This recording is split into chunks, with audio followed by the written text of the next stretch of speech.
Imaginez un instant que votre vie pourrait être complètement transformée, non pas dans des années, mais dès ce mois-ci.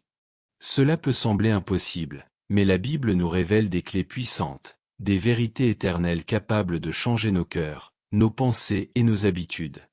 Dieu ne veut pas que vous viviez dans la confusion, la peur ou le désordre intérieur.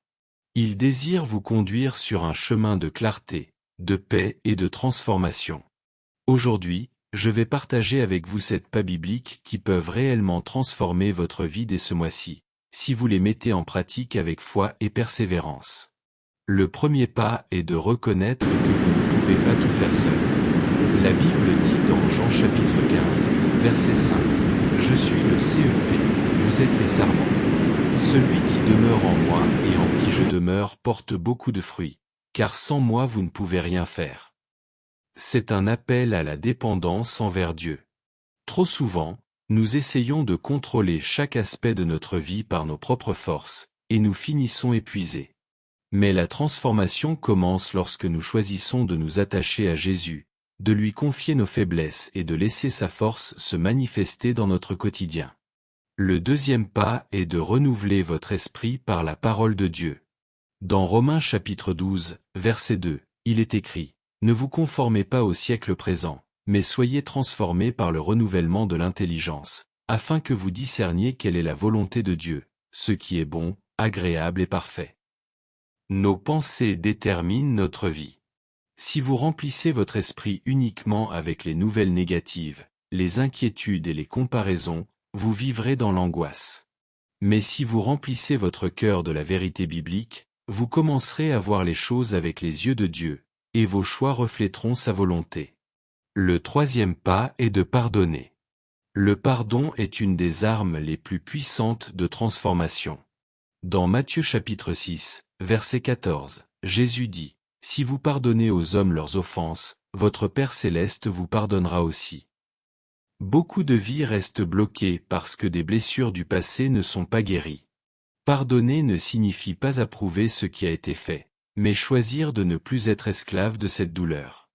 Le pardon libère votre cœur et ouvre la porte à la paix de Dieu.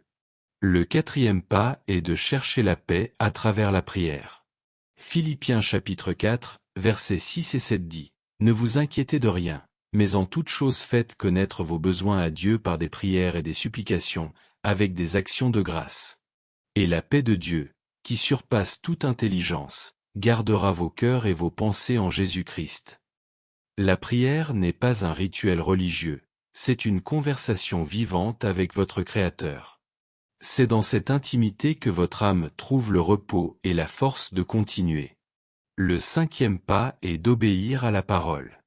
Jacques chapitre 1, verset 22 nous avertit: « Mettez en pratique la parole, et ne vous bornez pas à l'écouter, en vous trompant vous-même par de faux raisonnements. » La vraie transformation ne vient pas seulement de l'écoute, mais de l'action.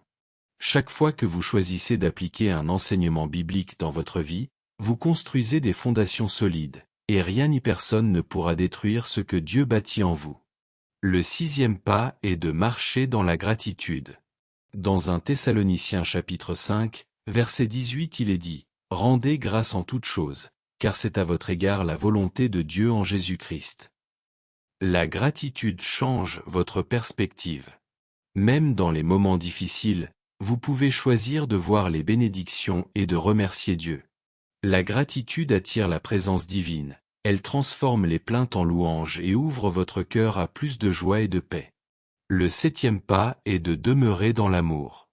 1 Corinthiens chapitre 13, verset 13 dit: « Maintenant donc ces 3 choses demeurent, la foi, l'espérance, l'amour, mais la plus grande de ces choses, c'est l'amour. » L'amour est la marque du véritable disciple de Christ.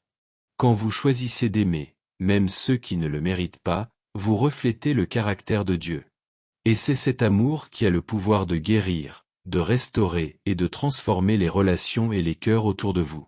Ces 7 pas bibliques ne sont pas seulement des principes à connaître, mais des vérités à vivre.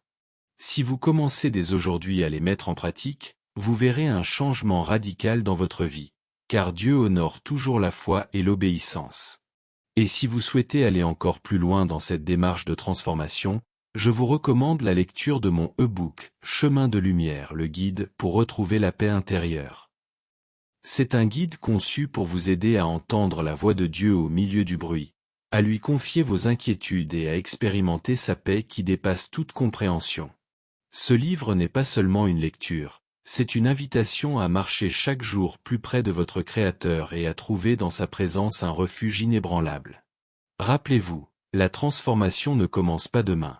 Elle commence aujourd'hui, avec une décision, un pas de foi, une ouverture de votre cœur à Dieu. Il frappe à la porte de votre vie, et il vous dit, « Si quelqu'un entend ma voix et ouvre la porte, j'entrerai chez lui. » Apocalypse chapitre 3, verset 20.